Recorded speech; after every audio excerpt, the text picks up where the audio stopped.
Et nous sommes de retour sur ce plateau. And there we are back again on this platform to go on with our conference on intellectual property. Welcome all of you who are joining us right now for our second panel. We'll be talking about sovereignty and SMEs and IP at the service of SME recovery. But before giving the floor to our speakers and François-Xavier de Beaufort, our moderator, let's just watch this video.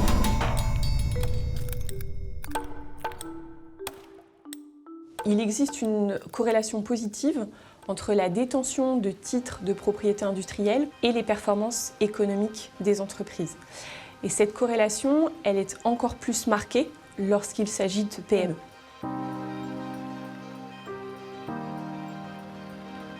Le rôle de la propriété intellectuelle est stratégique et fondamental dans le développement de notre société. Barracuda est une société française qui combine des technologies d'objets connectés avec de l'analyse de données pour améliorer les pratiques quotidiennes des utilisateurs en prévention santé. Son business model est assis sur des contrats de licensing avec des grands groupes pour diffuser et valoriser nos innovations et nos technologies sur le plan mondial. Energy Square est une entreprise fondée en 2015 et nous développons une technologie de charge sans fil pour les appareils électroniques. La propriété industrielle, c'est un outil stratégique pour Energy Square depuis le premier jour, puisque notre modèle, c'est de vendre justement des licences de notre technologie à des fabricants d'appareils électroniques. Et ce qui est très important, c'est vraiment d'avoir une approche à 360 de la propriété intellectuelle et industrielle, pas seulement se concentrer sur un outil, et on fait en sorte que ces outils soient utilisés par l'ensemble de l'entreprise et pas seulement par quelques fonctions. Les entreprises peuvent intégrer la propriété intellectuelle dans leur stratégie de développement et pour réduire les risques, éviter tout simplement de se faire copier, d'augmenter sa crédibilité, sa valeur sur le marché. Ça permet notamment de lever des fonds. La propriété industrielle, c'est une des premières questions qui est posée par les fonds d'investissement lorsqu'ils auditent une entreprise. Donc ça a été énormément regardé chez Energy Square et heureusement qu'on avait bien protégé notre technologie finalement. Cela crédibilise aussi l'équipe R&D, sa qualité, sa capacité à innover, à inventer. Le fait de détenir des titres de propriété industrielle peut générer des participations à des consortiums, peut générer des partenariats et différents travaux avec des grandes entreprises ou avec des labos de recherche par exemple. Au niveau européen, moins de 10% des PME détiennent au moins un type de titre de propriété industrielle, marque, brevet ou dessin des modèles. Et l'une des principales raisons, c'est la méconnaissance du sujet par celle-ci. J'ai l'exemple d'une PME que j'ai accompagnée qui m'a sollicité pour réaliser un prédiagnostic. On s'est rendu compte en fait qu'elle n'avait pas encore déposé les marques de ses produits ou qu'elle envisageait le dépôt de brevet d'une technologie, mais qu'en fait elle en avait plusieurs autres à protéger. Il faut sans cesse former les dirigeantes et les dirigeants de jeunes entreprises aux enjeux de la propriété intellectuelle et industrielle. Cette protection de notre propriété intellectuelle représente à peu près 15% de notre budget de R&D global annuel.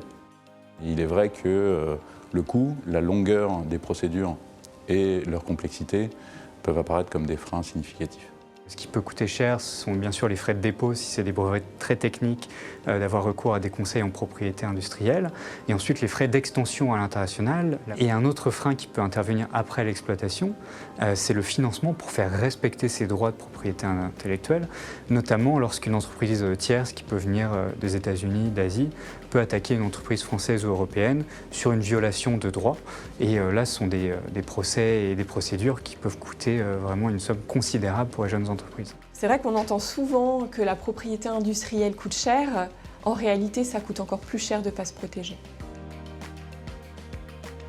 La propriété intellectuelle est un élément de souveraineté, donc d'autonomie, voire d'indépendance d'un pays, sans parler de sa compétitivité. Et à l'heure où nos États et l'Union européenne consentent des investissements colossaux pour la relance, il est impératif d'inclure dans cette stratégie une dimension de protection de la propriété intellectuelle pour renforcer nos atouts et asseoir la position européenne sur la scène technologique mondiale.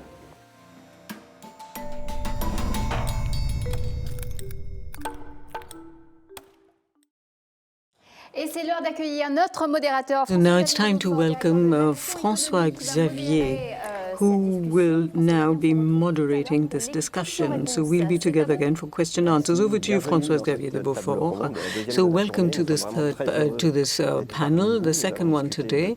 And thanks to you, we'll be talking about intellectual property and SMEs, or to be more precise, how do we use the tools of intellectual property to help out SMEs, as you saw in the video. There are different ways of using IP and what it offers. If you do use it properly, it can prove to be extremely powerful. And that's the reason why we have this panel today with different people coming from different walks of life. We'll start with Yann Menière, who's the chief economist at the European Patent Office, and he's going to explain to us the links that might exist between the use of intellectual property and performance of SMEs in particular. Then I shall hand over to Andrea Di Carlo, who is Executive Deputy Director of the European Union, IPU, and he will share their point of view with us concerning all that has been used, the means used jointly with the Commission and in France with the PIPRE, for instance. Following which we'll listen to Jean-David Malo, Director of the EIC, who will speak to us about disruptive technology, and he will also tell us how the various organizations in Europe work together so perfectly harmony. We've also got Véronique Willems, who's Secretary General of the SME United, and she talks every day to the SMEs, and she will explain her point of view, the needs of these SMEs, and all the obstacles that they run into. Apart from that, we have two other people who come from completely different walks of life. We've got Audrey Plantureux, who is in charge of intellectual property, OVH, and then Yann Rosemond Maillet, who's in charge of LACTIPS. It was set up in 2011, R&D, and she'll explain how IP is so well integrated with their strategy. Then we've got Jacques Levinaire. Complicated for us to introduce him. Well, just to make it simple, he is both the Mozart of entrepreneurs and the Leonardo da Vinci of modern times, so he would be the ending grand finale. I will not say any more, just stick with us to the end so that you can watch this beautiful fireworks at the end. So Yann Menière, please, can you define to us or clarify for us what exactly is happening in Europe today and what's the link between IP and economic performance of SMEs? Yes, good afternoon, and thanks for inviting me. It's a great pleasure to share my opinion on this very important subject at this panel. So I'm going to give you certain facts based on surveys that we carried out in the past few years with the EU IPU concerning intellectual property and SMEs. The first point I'd like to make is that you can't look at SMEs just by themselves because they're part of a much wider ecosystem. They work also with bigger companies, bigger in scale. And so one way of approaching them is to position them in these ecosystems. So what is the industry that requires a lot of intellectual property? Which wing of it? So every 3 years with EU IPU, we do a survey of these IP-intensive industry sectors, and we have very simple and clear figures, and they tell us that this kind of industry represents 45% of the total GDP of the European Union and 39% of the jobs.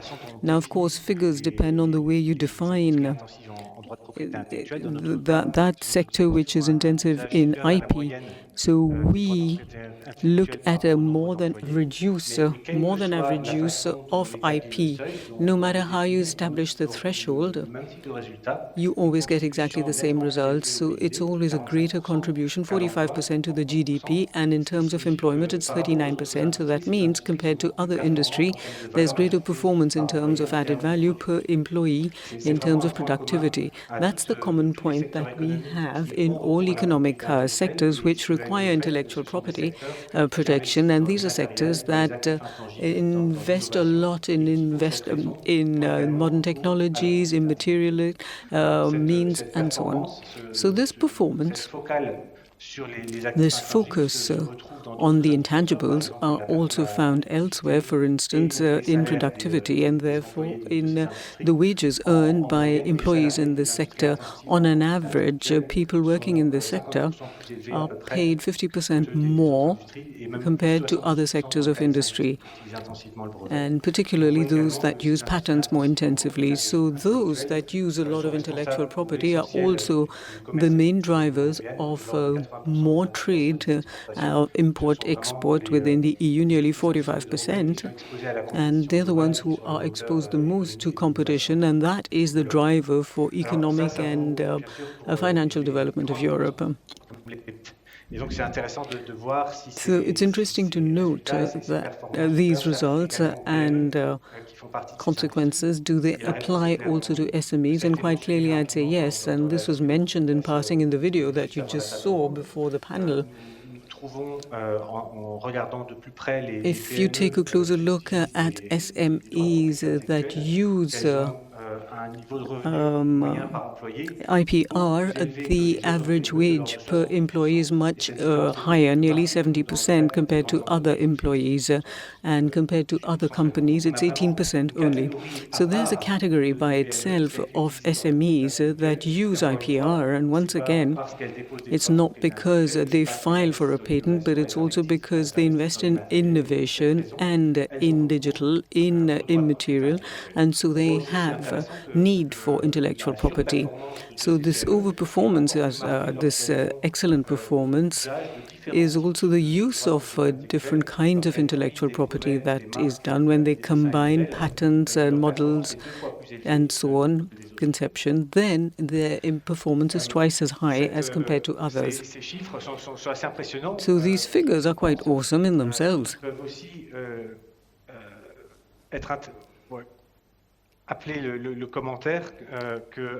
And one might say that SMEs using patents have better efficiency, and also because they're richer, and that's why they use a patent. So in that case, other indicators must be brought into line as well.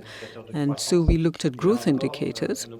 Once again, we saw that there was a major link between the use of intellectual property rights and the growth, economic growth. Let me give you a few figures. SMEs in Europe that hold IPRs have 25% more possibility of succeeding in the next 5 years, and it goes up even higher if they use the European intellectual property rights, for instance, European patents or European brands. The reason for this being, and it's always the same explanation, they're the ones who innovate, and they innovate, so they need intellectual property protection, and it's this ability to innovate that actually adds to their growth and their speed of growth. So that's why their rate of growth is much higher, especially when they invest in filing patents in Europe, because it's an indication that they really want to have growth at the pan-European level.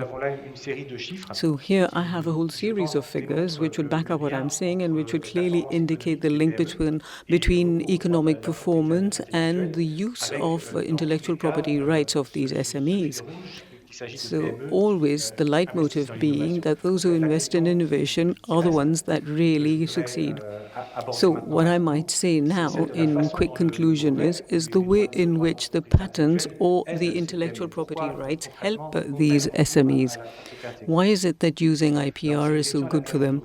Now, we again carried out investigations and surveys with the SMEs.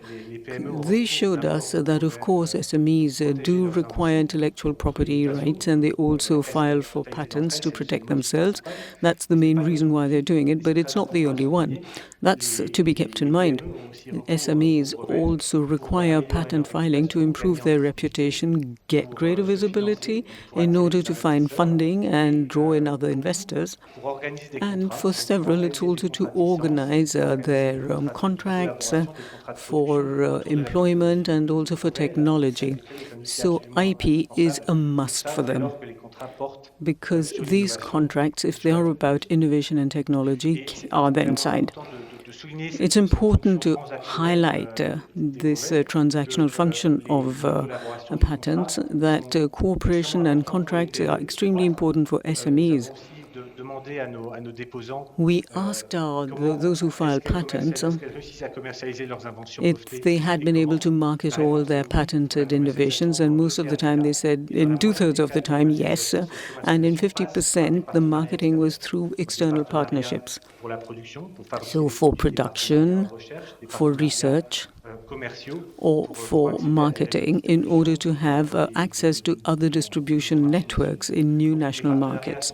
So partnerships are very important for SMEs because, as you know, by definition, they're small and they don't have nearly all the accessibility and resources internally, so they work in partnership. And if it concerns innovation and technology, then it's a win-win situation, which requires intellectual property. So, in conclusion,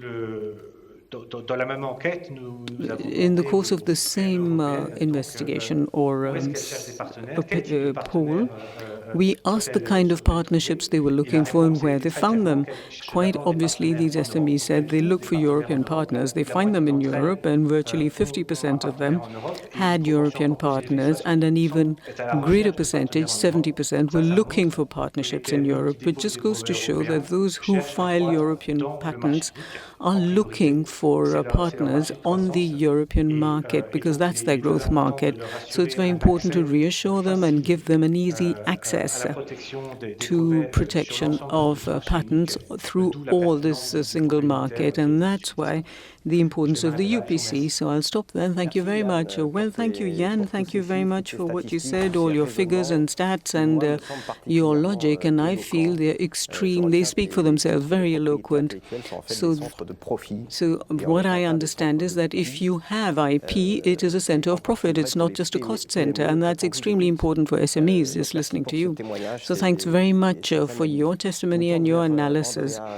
Now, Andrea Di Carlo, perhaps you could share with us what you feel at the European Patent Bureau, and what are the problems, according to you, of the SMEs, and how do you help them out with the measures you have?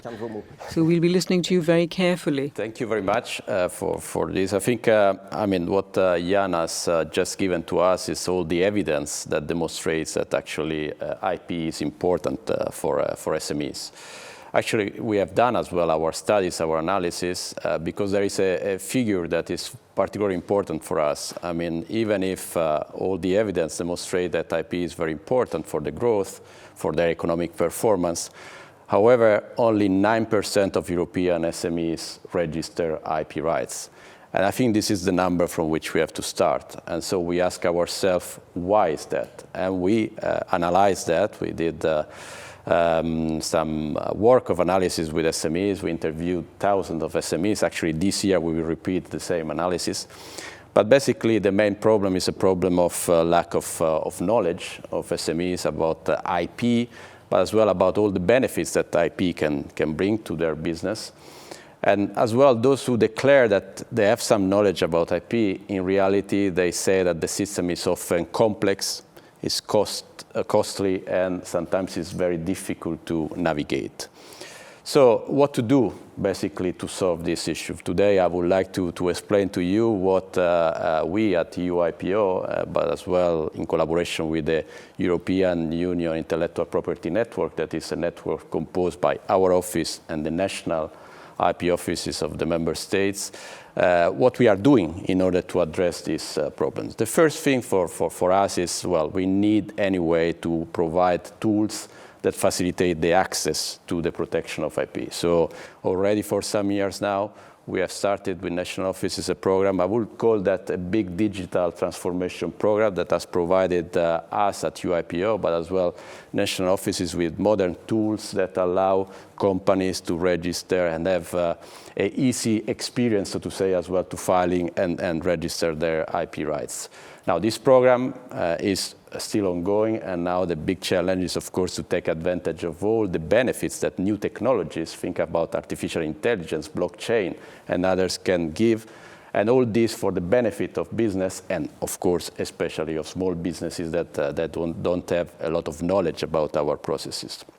But now, today we are discussing about as well how IP can help SMEs, and then SMEs can be a factor, an important factor for the economic recovery of the EU, and how to do that. So what can we, as EUIPO and the IP network in the European Union, do to help on that?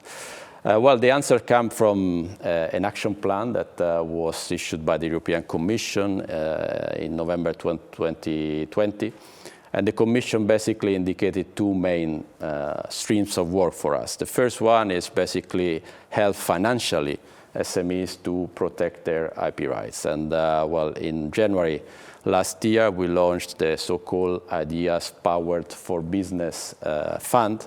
That is basically, it was a fund that helped SMEs to register and their trademarks and designs at national and regional level, at EU level, but as well allow them to get the reimbursement of the cost for obtaining what we call an IP scan, so a sort of audit that allow them to have information about what kind of intangible assets they have in the company and how IP can actually help in order to protect those assets so that they can make these assets, the company, much more competitive on the market.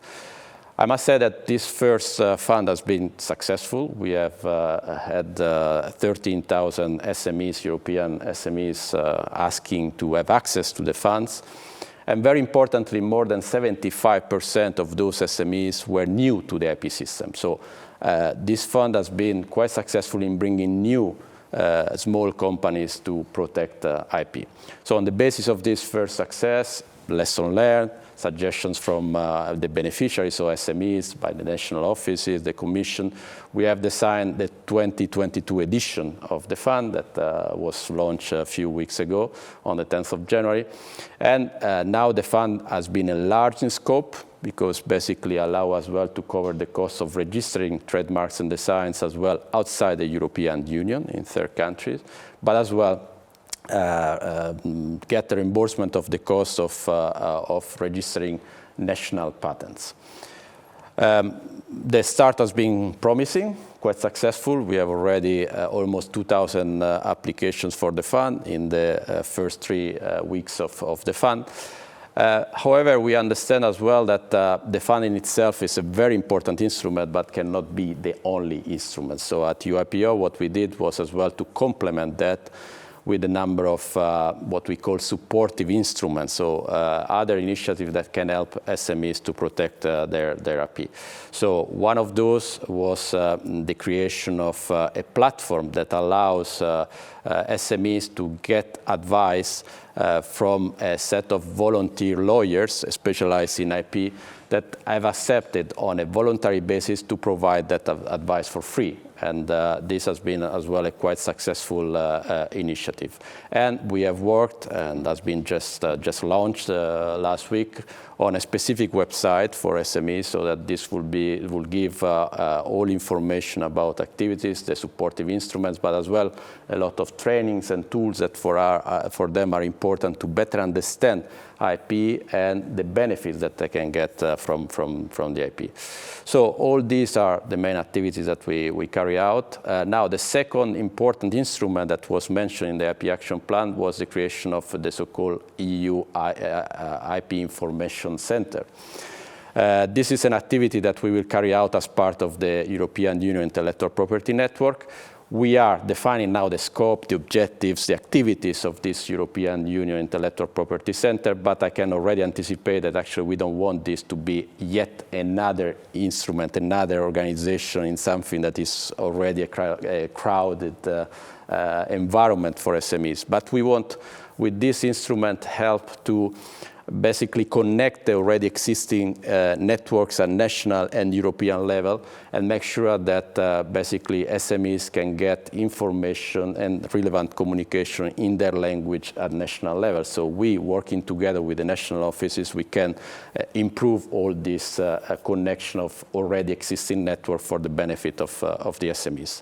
Finally, let me say that, of course, IP cannot be a means in itself. IP is part of the business development. So it's important that we try to connect as well what I will call the IP ecosystem with the business support ecosystem. And in this sense, it's very important, or we attach a lot of importance to the initiative that we have taken to basically create a partnership with other actors that form this business support ecosystem. And we have created the so-called Ideas Power for Business network that allows us to have, with this partner, to better understand how IP and which moment of the business development IP is important.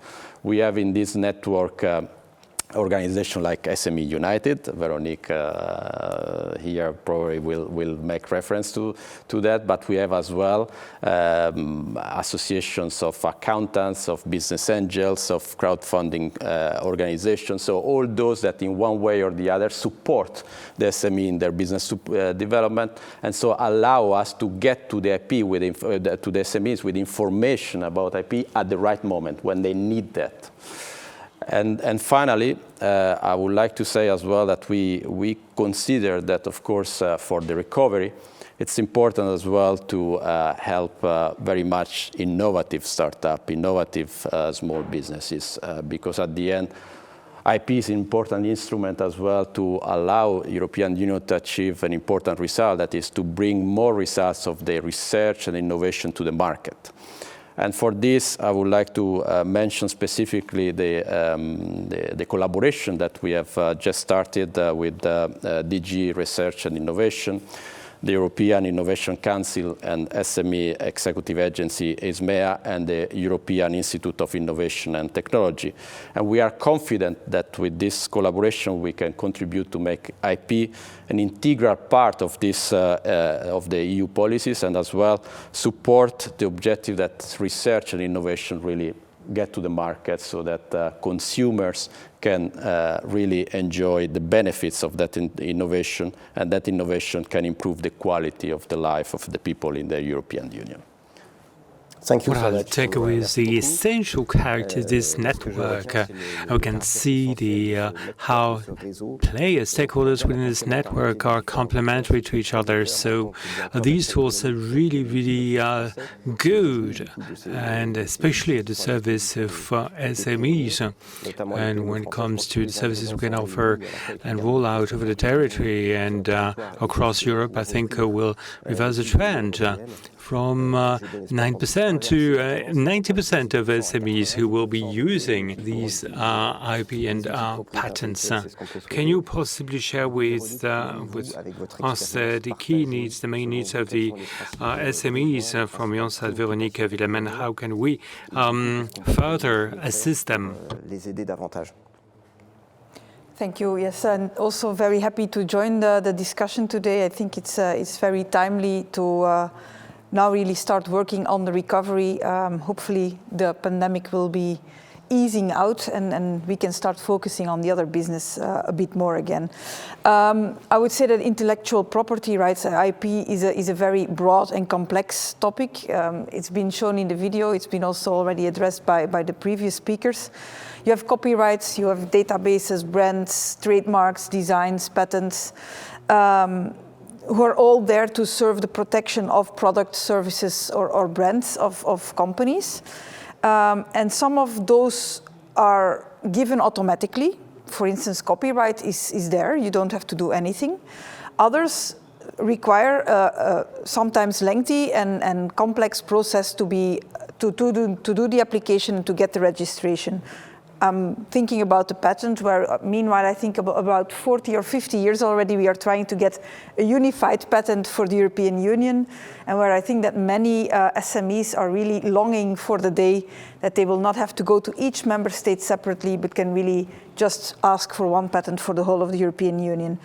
And that also makes it, of course, complex when they acquire intellectual property rights to also enforce those. If you're a small company in France and you have a patent also for Romania and Sweden, making sure that at a certain moment when another company infringes your rights, being aware of this and then also taking the necessary actions to really enforce the rights you have requires a lot of investment as well.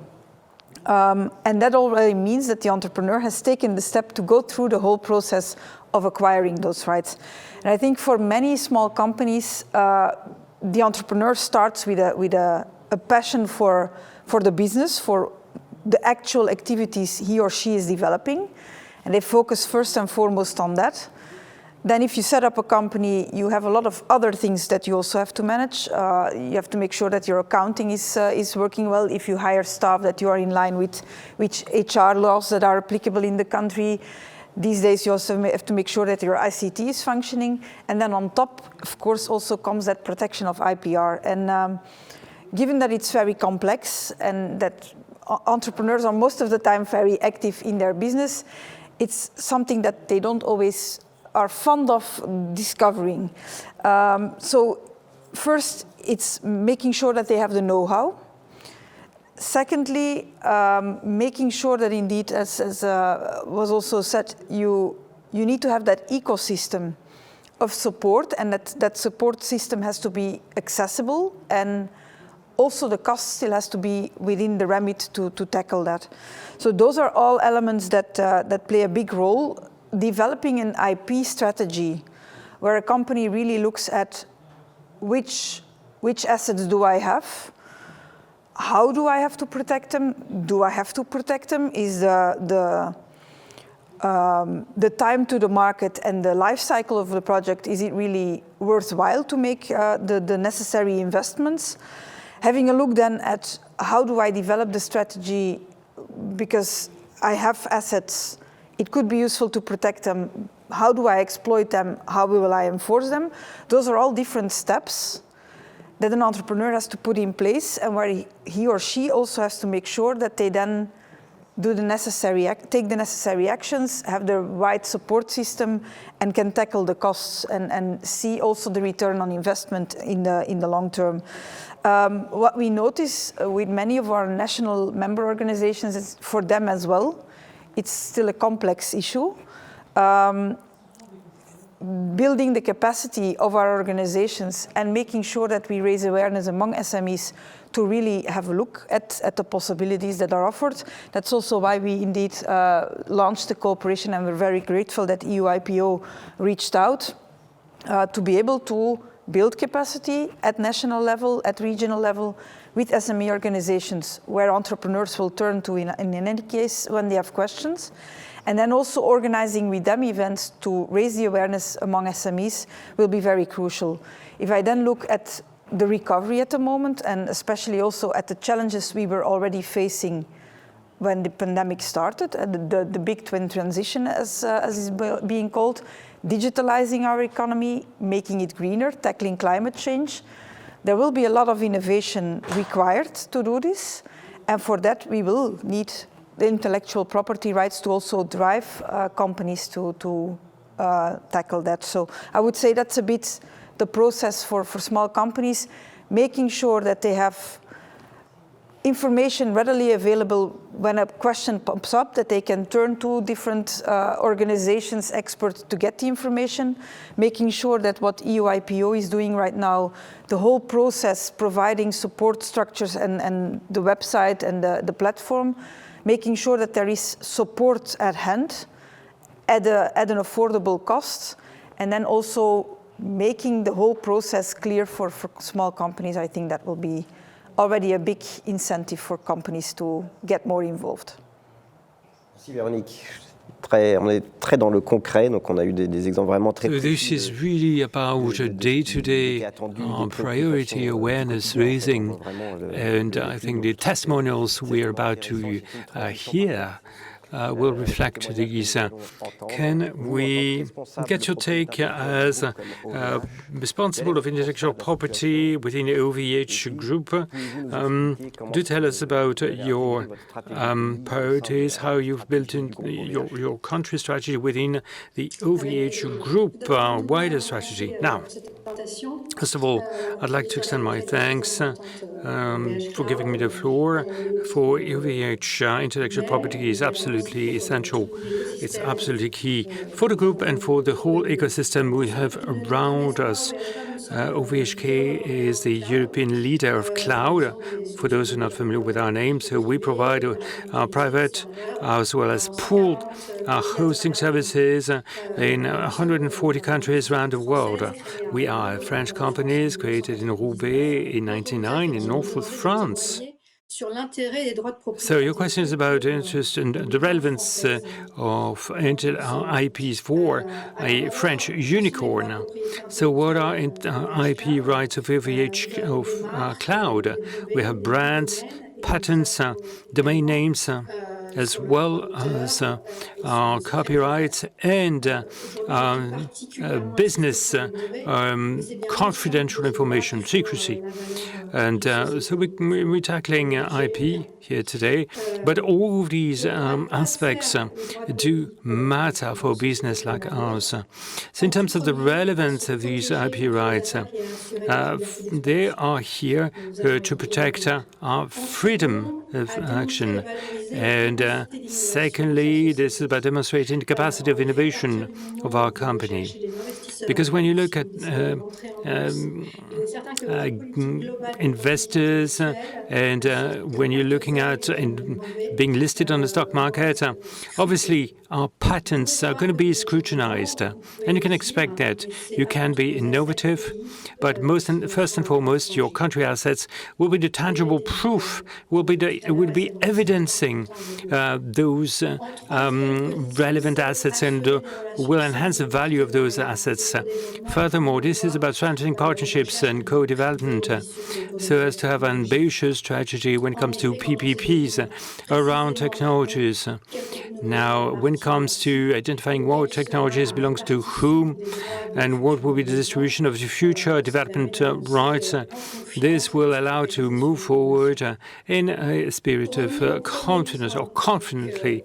Now, to come back to your initial questions, protecting against infringement and protecting IPs, there are two kinds of threats for a company like ours. The technology giants, which can launch thousands of patents a year, and with a view to protecting from competition and the patent rules. And the sole business of these are about taking over patents, buying out patents, and then pursuing companies abusing their patents. And so when companies are in their budding phase, their startup phase, they don't necessarily opt for going down the patent avenue.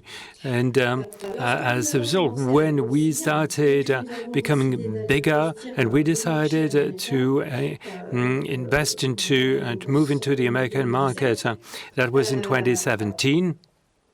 Which is the GAFAM, the patent rule territory. And we thought that we couldn't just stay still and not do anything. So we decided to launch an IP strategy, to launch a patent program, to launch a pay policy of our employed inventors, training of our employees, for awareness-raising purposes in terms of patents. And we launched 50 patents, and we have 120 families of patents 4 years on. So we have to bear in mind that these risks, and we are addressing, are not just hypothetical. And just last year, we're faced with these two cases with regards to the GAFAM and patent rules. And now, when it comes to our expectations for us and our ecosystem, and first and foremost, we think that we need to really widen up the vision of France and vision from Europe in terms of patents across Europe. Now, when our graduates step over to business schools, they have no knowledge whatsoever in intellectual property. For them, a piece of software cannot be submitted to patents. Well, actually, not at all. There are ways of patenting, not the software development per se, but the method, the process put in place. And now, mindsets have to change within the world of business, because if U.S. businesses consider the IP is an asset, French companies always tend to regard these as a cost center. And we need to go against this tide, this trend. For OVH, we had to wage a war and give it a good fight when really addressing these mindsets amongst our engineers, because they were using open source and they couldn't see why we should apply for patents. And I think we've convinced them that it was not absolutely not incompatible, and we drafted a memorandum on enhancing the value of our patents. Now, my key piece of advice to my engineers is to inquire with the countries, the Masterclass country, Masterclass, and a patent. Well, a company will always will tend to be in a more positive situation when it addresses the issue of patents upstream. Then we know that there were significant programs of subsidies in countries like China in the field of patents, and France, as other countries, have been lagging behind. And this is about our sovereignty. So I could not share the slide showing to what extent in our fields, in any case IT, we are sandwiched between the US, caught between the US and China, between the ATX and the GAFAs, but it looks like a horror movie. And finally, we need to promote and finance these grouping of skills. There are many in the US, from unified patents, RPX, and the likes. These are patent pools founded on other types of mechanics, and it seems that France and European-wide alliance would be more than welcome. So there we are. And thank you very much for your attention. Thank you very much, Audrey. This has been really interesting. My congratulations go to OVH for realizing and really translating this realization into action with regards to IP protection. And collectively, we need to think more as to what we could be doing so that other businesses can come up with the same observations and can go in the same directions, as we have everything we need. And especially when we see what's happening in France, we have fine educational programs, we have nuggets, gems in terms of innovation, we have talents, we have great innovators, we have support services. Those you've listed are really, really good. We have the support of the European EPO in the field of international properties. We have tools, very robust tools, among the European Patent Office, the Office for European Property for Intellectual Property, the WIPO, and your testimonials will be extremely instrumental to drive others in the same directions. I think we have here another good example, SIP's company created in 2014 in the field of patents. So how did you go about this, and how did you reach this point where we are at today? Well, thank you very much for inviting me. I'm delighted to be with you to share my testimonial.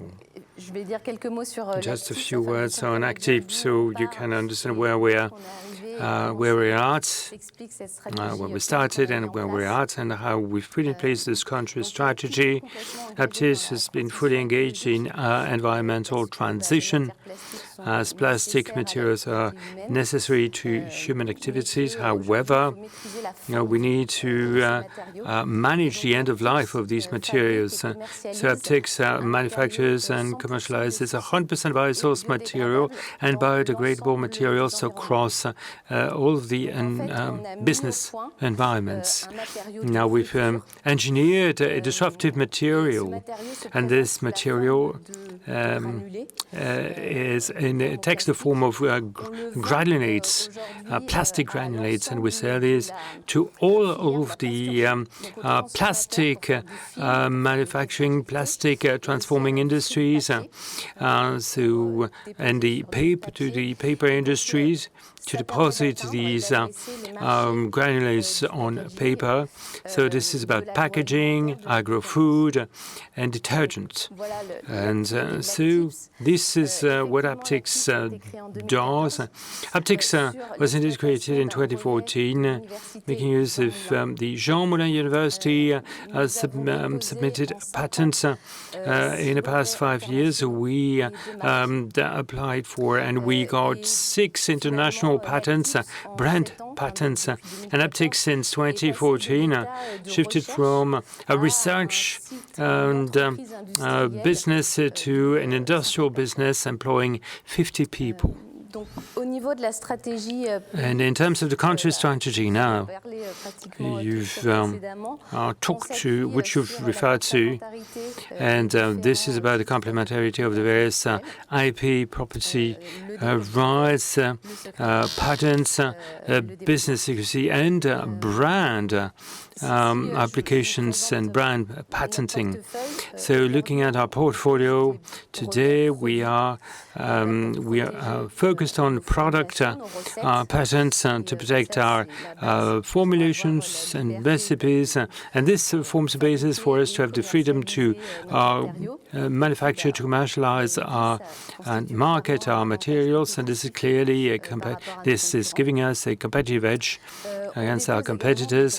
We've also got applications patents because we are upstream to the value chain, and in fact these patents allow us to show brands, to show clients that our materials offers solutions on the marketplace and meets the needs, the actual needs of the market.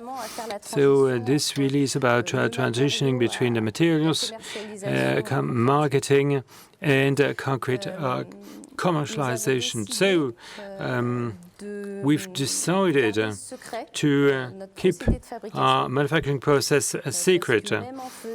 And so even with reverse engineering, it's really complicated to come back to our process. And this really is a token of expertise and reflects the expertise of Aptis. And then we've got patents in a more consistent strategy driven by intellectual property. So this portfolio is significant, and we made sure internally as OVH to beef this up. We have our R&D that uses lab books, and on a day-to-day basis, we are depositing solo envelopes. That this is not per se protection, but this allows to have an upstream approach for when significant technical milestones are achieved, and this allows us internally to start a reflection. And this technical step forward, is it invention? Is it, can we disclose it via a patent, or should we, or do we want to go down the patent avenue? And then we have HR specific terms and conditions for inventors in-house. So this portfolio is important because this allows to be more competitive against competition, to give confidence to direct or downstream clients. This allows to push our international development. We've been working a lot with Japan and with major stakes in the field of reduction of plastic waste in the oceans. And finally, this is an intangible asset which has allowed us to raise funds. The asset, since it was created, has raised over 20 million euros in investment since it was created. So a significant aspect. So you've mentioned the fact that in SMEs there isn't just one person dedicated to intellectual property, because we need to have research and development, we need to develop projects, and this intellectual property is definitely something that comes over and above this. So an INPI from the very start has assisted us on the training side, on the diagnosis side, and our CEOs, as we were a young company, has been very aware of this, because company is a result of the combination of work between a researcher and an entrepreneur, and this resulted in this clear awareness. I wanted to point to a tool that we've used extensively, which is the mapping of patents. We've got two of those. We've developed two of those.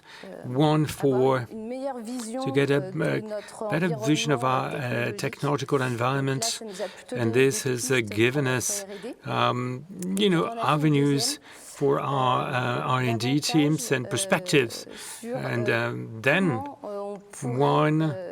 focusing more on the fact that how can we use our materials on other markets? What markets could we address with our new materials? So this is for business development purposes.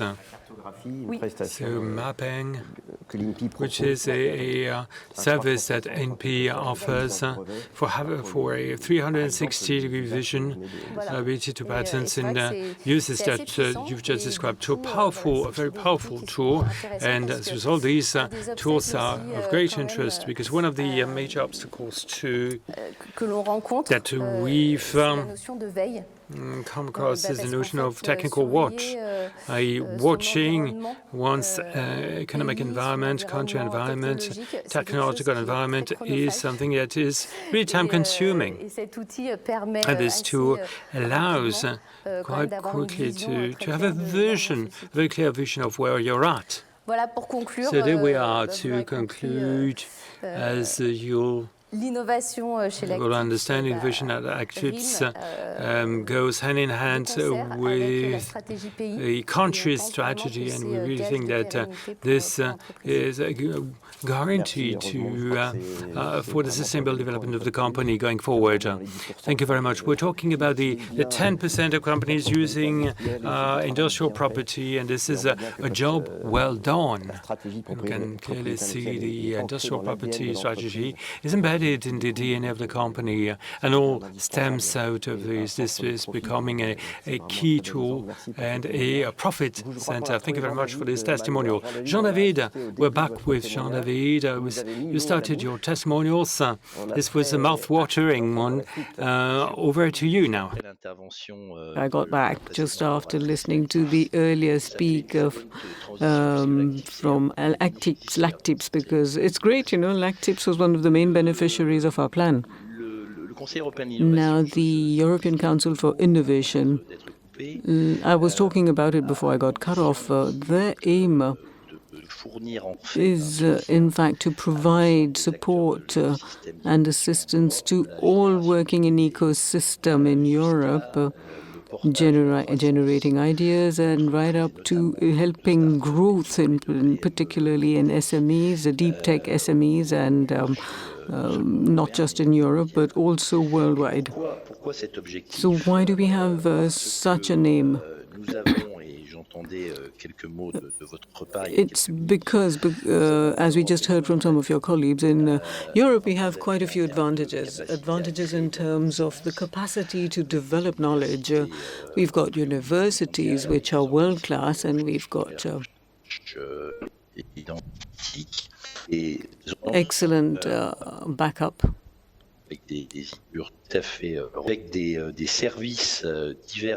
With all sorts of different services that are provided. It could be investors, it could also be intellectual property support and tools from people who are present here in the panel. However, we run into two obstacles despite all the measures that we took recently in the last 10 years.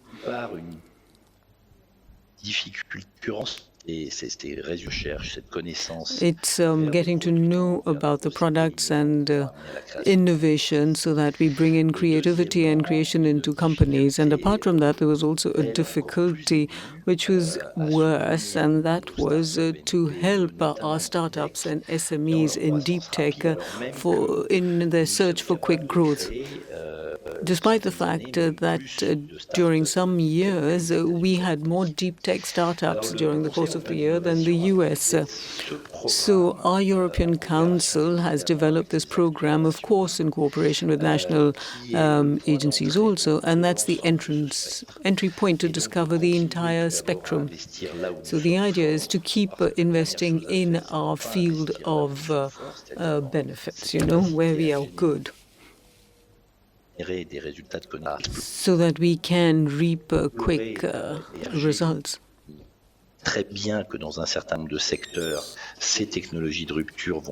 In certain sectors, this disruptive technology will completely transform society. For instance, you talked about artificial intelligence, quantum physics, and so on, which will not just change the existing markets, but also our own society as such. And then provide solutions. So these were the two main obstacles, right? So in this framework, in this program, of course, the role of intellectual property is extremely important, because there's more cooperation now between the various players in this ecosystem, obviously with the R&D and with university, but already startups and companies that are interested in investing in these sort of issues is important. But there must be access to intellectual property and the use of its knowledge of what it provides, not just for publishing, but also for innovation, is extremely important, and which explains why the UEC has very specific rules compared to rules that you normally find in research programs and innovation programs in Europe. So the second dimension is also to help universities get in contact with the industry to share their technology and their innovation in order to provide innovative processes. Now, that's what Pascal called the passage from the lab to fab, to making. So we are not just there to back up our startups with the measures and means that we have in R&D, but also give them all the means to have a better understanding of the market in which they can sell their products. So to help them understand exactly how to handle intellectual property tools. And that's why it's a must that we have very relevant strategy which fits entirely with their business plans. In other words, we must protect, and here we got cut off, must protect their innovation. So Now, when the business model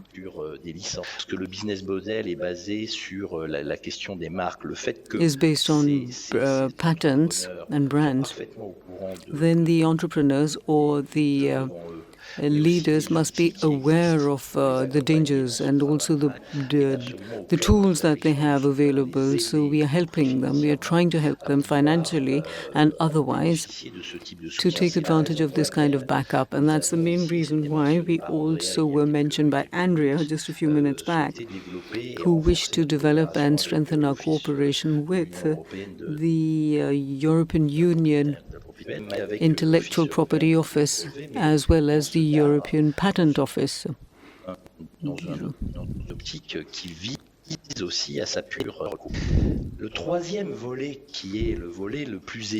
Thirdly, which is so important, and that is for startups and European deep tech companies which have a very strong potential for growth.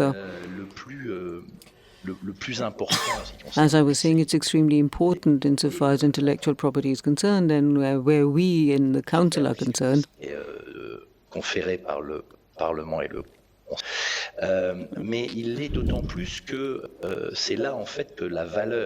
This is where the value lies and where value can be created.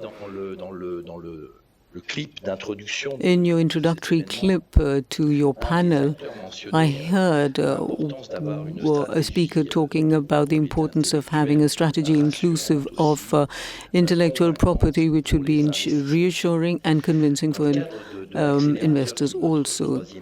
Our third pillar, which is the accelerator, as you know, we don't just provide subsidies and funds, we also invest directly in the capital of certain companies. We have tested this possibility with about 140 startups and SMEs between 2019 to date, and we shall continue doing that between 21 to 27. And our aim, of course, is to bring in and attract other investors. So in this particular framework, it's of course a must that all companies, all those taking advantage of all this, also understand intellectual property and be able to convince the investors themselves. As we saw very clearly during our pilot scheme, that companies that were able to prove that they had understood this dimension and could handle it, they were able to bring in more investors towards them within the first few months of their launch. And in fact, the ratio was of 3 to 1. So one invested euro brought in 3 other euros from the others. So this dimension is, of course, extremely important. Now, of course, in this framework, the European Council for Innovation is actively participating in this policy for finding new opportunities, and we are fully backed by the European Council to strengthen the economic strategy of the European Union.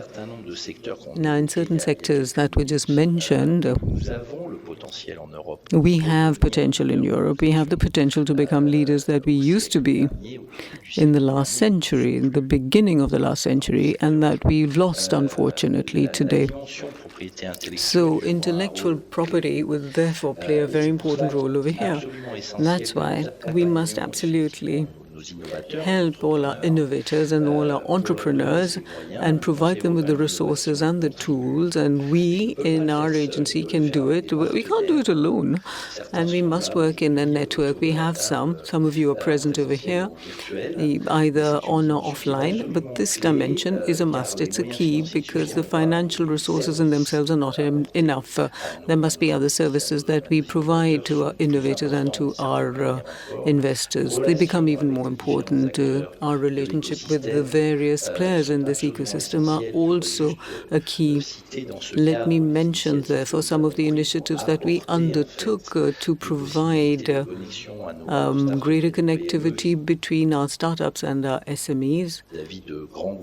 I think there's David Grandroux, who brought in a lot of innovative technology, which could completely transform a sector. So that's our common ambition with the the European Union for Intellectual Property to develop this ecosystem which will help our companies and develop an IP strategy so that they can actually implement the developmental strategy.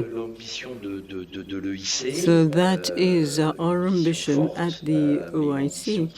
Of course, it's very, very grandiose, but we will never be able to reach it if we don't have all the help around us, particularly some of the partnerships that we have present here. Thank you very much.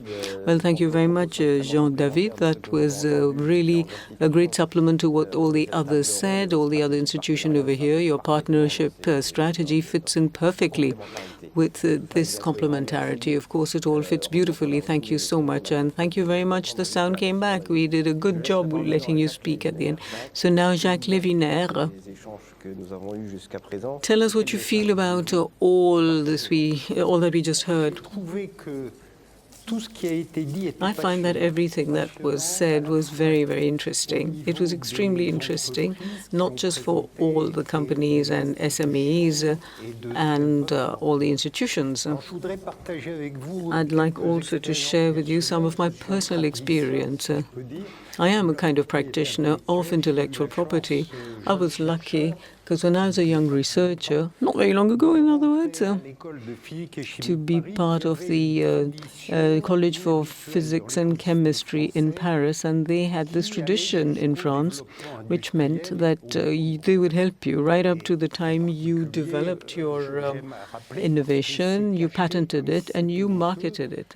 But this was hidden as though it was something to be ashamed of. So we used to work. We had people working in our college, and they would file a patent, but this was ill-considered, very ill-considered to actually file for a patent. So there were written texts which said that they'd never done it, and that was just to appear to be doing the right thing. So I was lucky that I was part of this ecosystem, and this ecosystem does extremely fundamental research, and we have quite a few Nobel Prize winners there. We also do a lot of applied research. We can even set up startups. So some points for thinking, for thought, based on what you've just heard, and which I fully agree with. There are two kinds of innovation. There is the incremental innovation, which is a must for companies, because a company has to keep changing its products. It must protect its improvements, and it has to perfect what it's doing. Let me tell you something you've heard about. A candle finally was improved upon over several centuries to shed nicer light and to last longer. And then there was the disruptive technology, and that was the electric lamp. And that completely killed the candle-making business, except for birthdays and anniversaries. So what happened for nearly 100 years? The lamp kept improving, the electric lamp. Better color, it was nicer. And then disruptive technology. LEDs came on the market, and with the LED, that killed the electric bulb.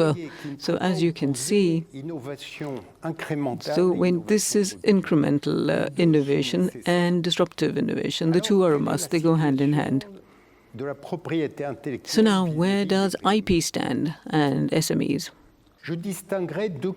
I would say there are two categories of SMEs. You've got the startups,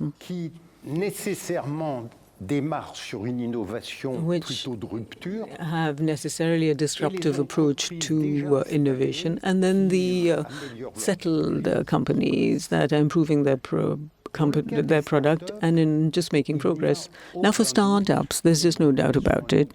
Patents are a must for them. This was mentioned by several participants over here, and I'm only repeating it, because without a patent, how on earth are you going to protect your possible industrial success in the future? After having made such an effort, you broke up with your friends, just working all the time, you're a workaholic, you finally got a product that works, and then you find that from the ethical point of view, it would really be a scandal. that it be copied by anyone, the first Tom, Dick or Harry. So there's a moral reason for having a patent. That's not what is said very often, you know. It's not monopolistic, it's also a factor of progress. So that's the first reason, the main reason for a startup to establish its patent. And the second reason, which was mentioned during this panel, I'm saying it just quietly because it's not meant to be said like that. When you're trying to raise funds, your investors, of course, they look at you and see if you're nice or not, are you appealing, and then they also look at your project, is it worth it? Then they do an audit. And in a startup, there's nothing. There's no building, no machine, no nothing. So then, what sort of assets does a startup have? It has patents. That's about the only assets it has. So the investor is going to look at your patent, it's going to dig into your portfolio, and if your patent portfolio is empty, then you've got an issue, friends. But if your portfolio contains something, then the sky's the limit. But that doesn't mean that you've got good patents.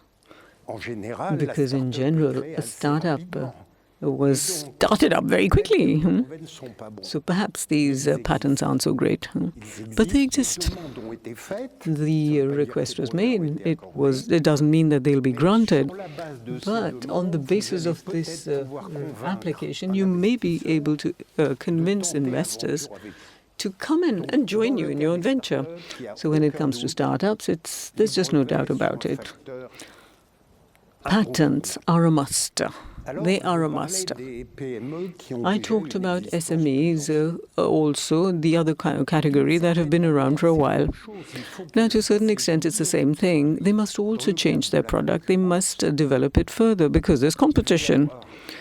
Sooner or later, when the original patents fall into the public domain, then competition will come in. And for SMEs, that's also very, very important. So why is it that they are filing such few patents? I think it's the organizations that play an important role in training. The head of a company, with just a few exceptions, you mentioned an example of an industry leader who's sensitive and aware of intellectual property. But in general, these business leaders, particularly of a given age, right, feel that patents are, well, just extraneous expenditure. And sometimes, as they say to us, in any case, people go around the patent anyway. But that's not true, because if it's well filed and done properly, you can't do it. Let me tell you, when I was a young researcher myself in my college, I had developed a technology, a commutation, a switch technology, which might seem antediluvian today, and that was for telephony. It was spatial switchboards, and since then, of course, we've gone to temporal ones. Time's moved on, so I had filed a patent. I had at least made a request on my system. So a very big industrial group came to see me in school, in my office, and they started discussing a licensing with me. I'd only just started, myself. And I found that the conditions were not so great. They were not so generous. So my point of contact says at a moment in time, in any case, you're just so tiny and we are so big. You're just a David. We are just chatting with you to be nice, but we'll do just what we want to with your innovation. So I can tell you, I didn't sign up with them. I decided to work with others, so they didn't get my patent. So when they say that you can go around and you can easily get the innovation, that's not true. A patent really saves you. So unfortunately, SME leaders don't know much about patents, and sometimes I do give advice to small companies, and when people say to me, look at this machine, it's just great, look at this gadget, it's wonderful, I've shared it at different trade shows and customers just love it, don't you think we should patent it? And I said, you've shown it now, it's too late. You should have done it much earlier. Much earlier. Taken a minimum at least, some kind of protection. There you go. That's why you've got to teach all these owners of SMEs what the local bases are. The second rule that is always being ignored or forgotten is that it's the year of priority.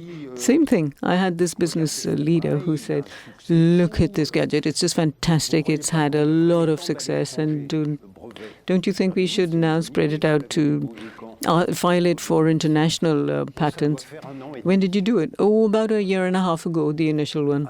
That was too late. So that's another example of no knowledge. Terrible. And then, as you said, there's another factor that must be encouraged, and that is cooperation between small businesses and research centers and universities. The academic world has a lot of innovations for the future, but these have not been transformed. They haven't really gone to market, and therefore you must give greater importance to this passage from the lab to the fab, as they say, to the entrepreneur. Of course, there are certain cases which are just exceptional. I have a former student, Eric Karen, who did fantastic things, he's an innovator and also a businessman. But very often a researcher doesn't really have the same ability. They don't have that vision. They can't really do it. So, since then, changes have taken place in this relationship. So I feel that universities, research centers, and so on must be more open-minded. Even now, I find they feel that they've undertaken a risk, they have filed a patent, and the other must pay for it. That's not the right thing to do. That's a short-term reasoning. Make the other one pay for it. What will it give them? It'll just give them a few scraps, whereas if you go for industrial development, that would be way different from the economic and employment point of view. So, this is just a few simple ideas which I think are a must, really, particularly to encourage this kind of transformation. Of course, there are other points also. We talked about brands, we talked about makes, and I think that's a startup, Lamarck. It came from our college. For instance, a patent for a certain liver disease diagnosis. So for nearly 20 years, they went through exceptional development with exceptional productivity, because there was no competition. But now competition is coming on the market. So doctors are still prescribing. I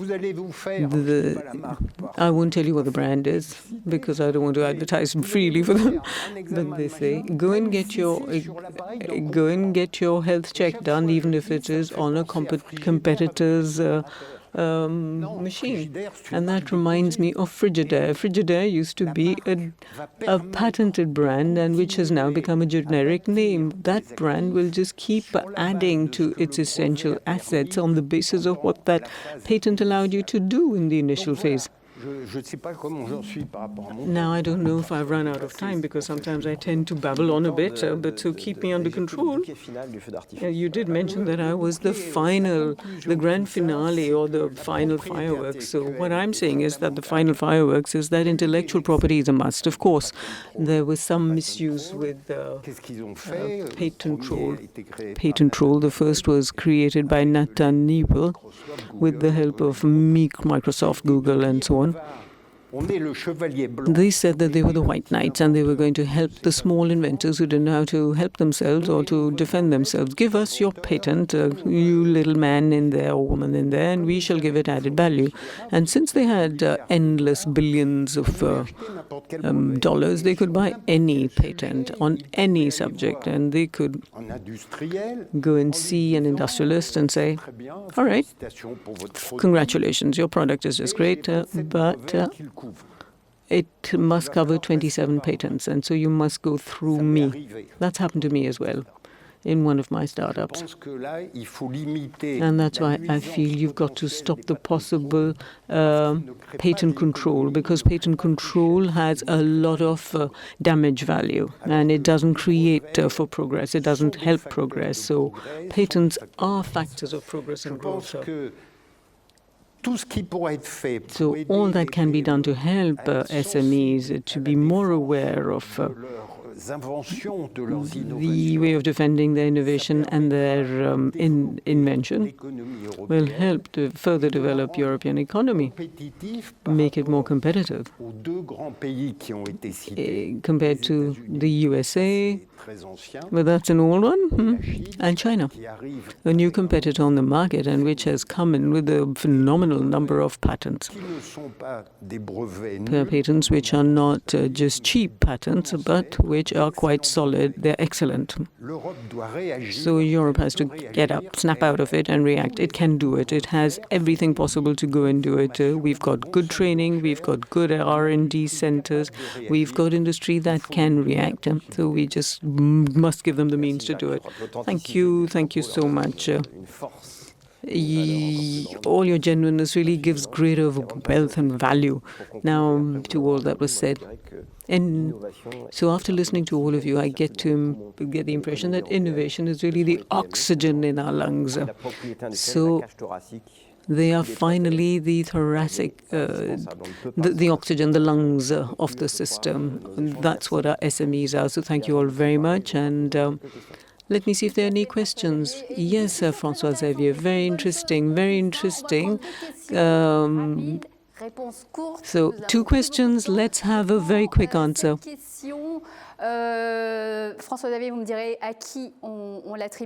So now, do we file a patent because you're rich, or you become rich because you have a patent? Yann?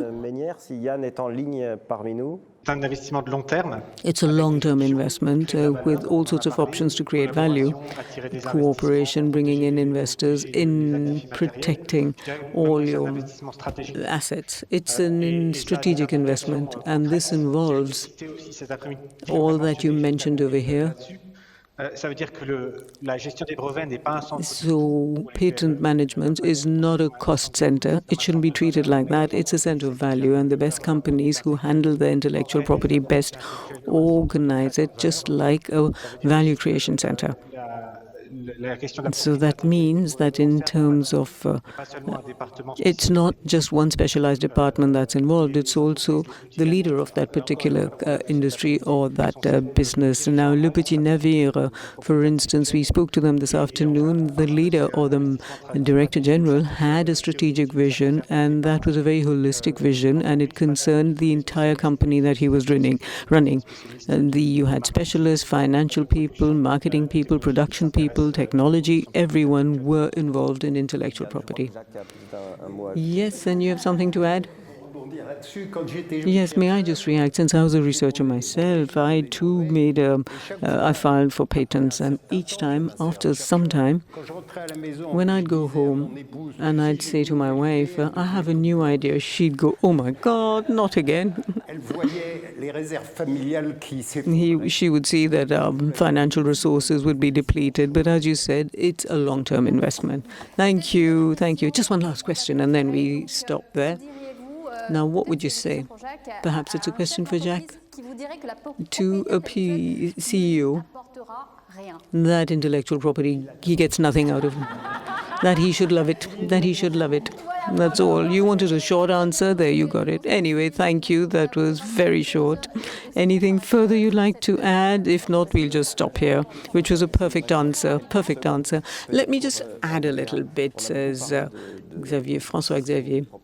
Andrea, we talked a lot about this system as being a protective system. I'm talking of IP, but for leaders of startups and SMEs, this idea of protection is not well understood. Very often they say to us that it's very complicated to actually exercise your rights when you've got counterfeiting going on. So what should we do in the future, and what could your office do or propose? This question is not easy to answer in few words. I think there will be a panel actually on this in this conference afterwards. Right. Yes, but just briefly. First of all, I mean, they need to register, because I completely agree. There are sometimes people who come and say, we have been copied, but have you registered? No, then sorry, but this is the first step. And I think in this panel we have already identified that. Then what we have done at the office, I think it's important, again, speaking about small businesses, to facilitate their access and so the possibility for them to indicate to the enforcement authority that there is an issue. So we have created a database at the office, and is at the center of a number of activities that we do with customs authority, with police authorities in different member states, because it's easier then to make it known to the enforcement authority that there is a problem, and this database is called IP Enforcement Portal. And then another important thing is everything has to start from the top, so has to be a priority as well at political level, because otherwise when we speak with customs, police, judges, of course they say, well, this is really a priority, this is not really our priorities. But for that it's very important that recently in the European Union the fight against counterfeiting is again among the 10 priorities in the fight against organized crime, and this will be a very important thing that will allow us to advance in this in the next years. Thank you, Andrea. Thank you, Andrea. Great insights. Merci à tous. Merci. Thank you all very much. Thank you all the analysts. It was an extremely interesting discussion, but unfortunately our program must go on, and so in a few minutes we'll go on for the next. See you soon.